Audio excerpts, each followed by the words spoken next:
So far, we've introduced you to the key components of personal finance, talked about the history of America's great love affair with debt, defined what a normal American family looks like, and told you that anyone, yes, even you, can build wealth. Because remember, winning with money takes only 20% head knowledge. The rest is behavior. Now let's dive into both of those aspects so you're 100% equipped to manage your money. We'll start with speaking the language of money and end with your money personality.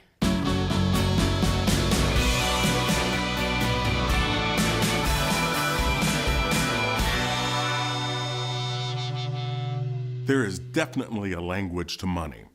Understanding that language is important. Just like in sports, knowing the language helps you understand what's going on in the game. In baseball, a home run is a great thing. A strikeout is not. In tennis, an ace is a great thing. A service fault is not. And in football, a touchdown is a great thing. A holding penalty is not. Now, what happens if you try to play or even watch a game, but you don't know the terminology or language? It's going to be hard to get involved in the game. It's the same with money. You need to learn the basic language. Words like interest, debt, mutual funds. Those are all words you need to know if you're going to manage money successfully. And it's your money. Learning these terms will help you stay in control. The more you understand the language, the better off you'll be. Knowing the language allows you to participate in the game. And if you really put what you learn into practice, you can tell your money what to do. That means deciding where your money is going before you get your next paycheck, aka a budget. It's also about talking with bankers, financial planners, and insurance agents, people who provide money services in order for you to build wealth. As you go through this course, pay attention to the vocabulary. Don't just memorize the terms, but really seek to understand the meaning behind them. As you become the expert of your money, you'll not only get yourself in the game, but you'll be guaranteed to win.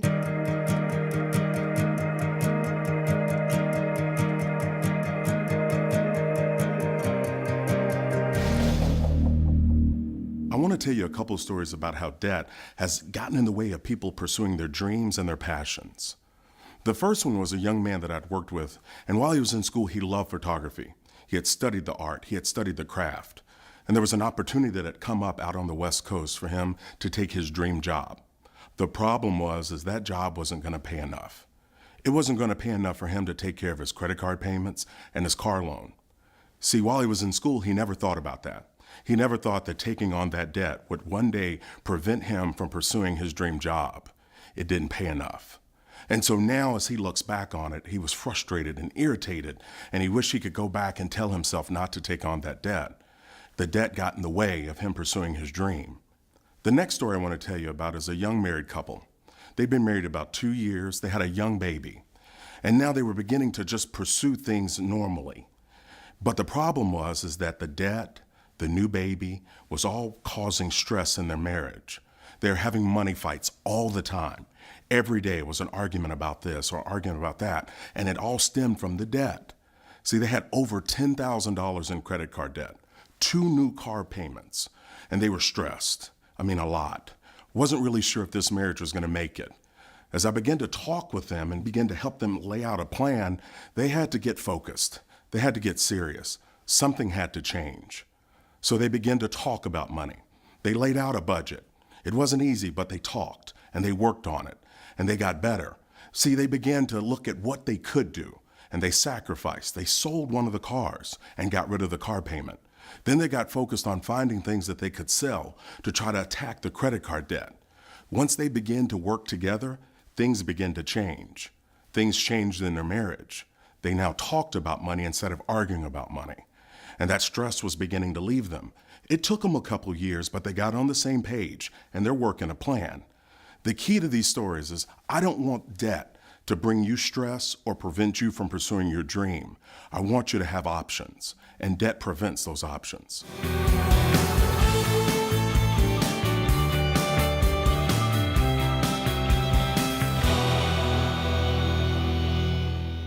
You don't have to be a financial or accounting genius to win with money. Financial success isn't reserved just for the select few who actually enjoy running spreadsheets and amortization tables.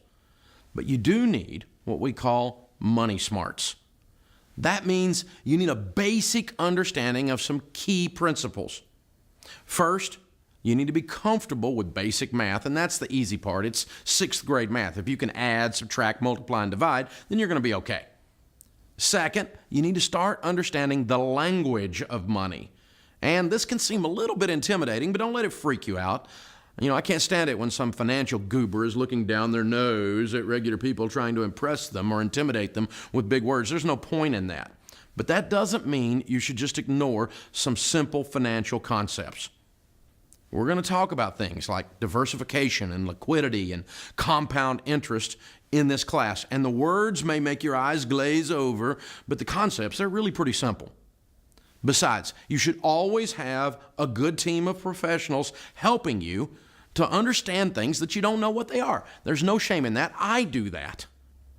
Third, and this is the hardest part, you need to learn how to manage your money behavior. Your behavior with money is everything. You're going to hear us talk a lot about that all through this class. And I learned a long time ago, remember, the only person responsible for my success, my failure, is the guy in my mirror. Bottom line, anyone can win with money. You just have to be intentional and do the details. That is what this class is all about.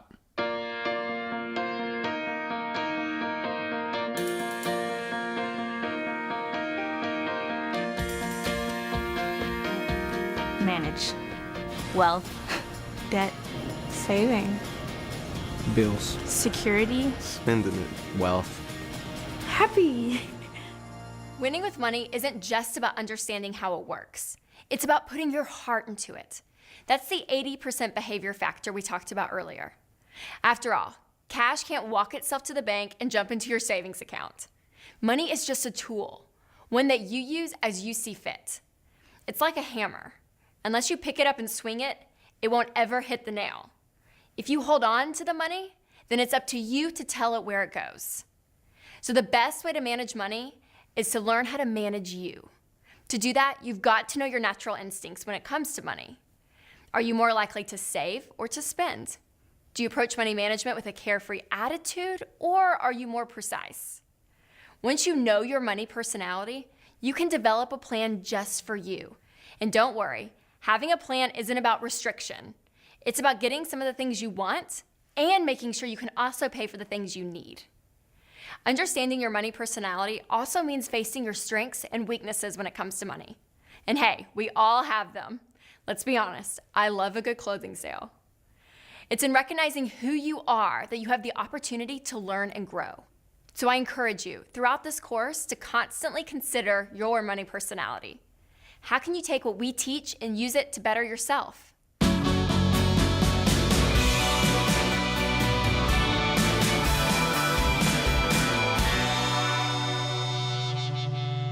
Teaching America to do something Congress can't do. Live on less than you make. You're listening to The Dave Ramsey Show. Thank you for joining us, America. Up next is Topeka, Kansas. Jack is calling in.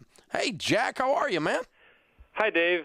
I'm just learning to do a budget, and I'm kind of scared that I won't be able to go out and spend my money with my friends. How do I balance fun with being responsible? Well, if you're a financially responsible teen, you will include fun in your budget, because you would be like a weird person if you don't ever have fun.